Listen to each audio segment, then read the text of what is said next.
जिस कीचड़ और गोबर को रास्ते में देखकर लोग अपनी नाक सिकोड़कर रास्ता बदल लेते हैं, उसी कीचड़ को एक महिला ने अपने आंचल पर रोज झेला था। वो कीचड़ उनके कपड़ों पर नहीं, बल्कि उस समय के घटिया समाज के मुंह पर था, जो यह सोचता था कि महिलाएं अगर पढ़ लिख लेंगी तो धर्म और कुल भ्रष्ट हो जाएगा। मैं बात कर रहा हूं क्रांति ज्योति सावित्रीबाई फुले जी की, आज से 195 साल पहले जन्मी भारत की पहली महिला अध्यापिका की। जरा सोचिए, उस दौर और आज के दौर में फर्क क्या है।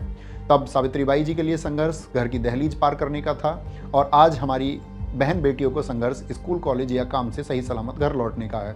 तब सावित्रीबाई जी ने जिन पत्थरों का सामना किया था, वो पत्थर आज तानों, छेड़खानी और घरेलू हिंसा में बदल गए हैं। फर्क सिर्फ इतना है कि तब दुश्मन वो अनपढ़ थे जो कीचड़ फेंकते थे, और आज दुश्मन वो पढ़े लिखे जाहिल हैं जो हाथ में डिग्री लेकर भी औरतों को सिर्फ उपभोग की वस्तु या घरेलू गुलाम समझते हैं। सावित्रीबाई जी ने 1848 में अपनी सहयोगी फातिमा शेख जी के साथ, जो भारत की पहली मुस्लिम शिक्षिका थी, पुणे महाराष्ट्र में महिलाओं के लिए पहला स्कूल खोलकर लड़ाई लड़ी थी कि बेटियां किताब पकड़ सकें।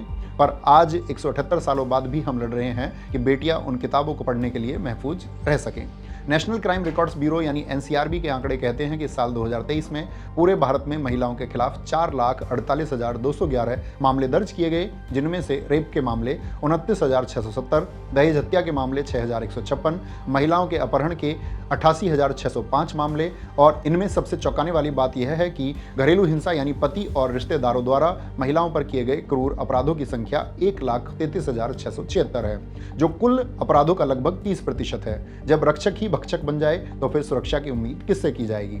वर्ल्ड इकोनॉमिक फोरम की ग्लोबल जेंडर गैप रिपोर्ट 2025 कहती है कि हम 148 देशों की लिस्ट में 131वें नंबर पर हैं। आज भारत की आबादी 140 करोड़ पार है, जिसमें लगभग आधी आबादी 48% से ज्यादा महिलाओं की है।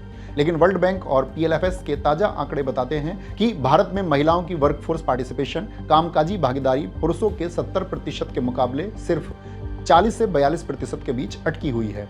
IMF इंटरनेशनल मॉनेटरी फंड कहता है, अगर भारत की महिलाएं पुरुषों के बराबर काम करें तो देश की GDP में सीधा 27% का उछाल आ सकता है। हम नारी शक्ति के नारे लगाते हैं, लेकिन दुनिया के सबसे बड़े लोकतंत्र की संसद में आज भी महिलाओं की भागीदारी मात्र 13 to 14% है।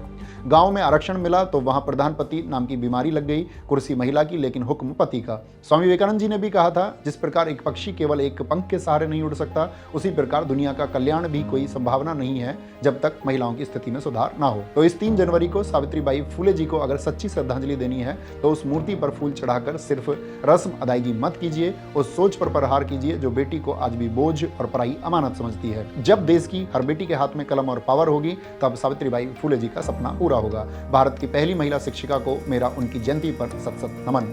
जय हिंद, जय भारत, जय मां सरस्वती।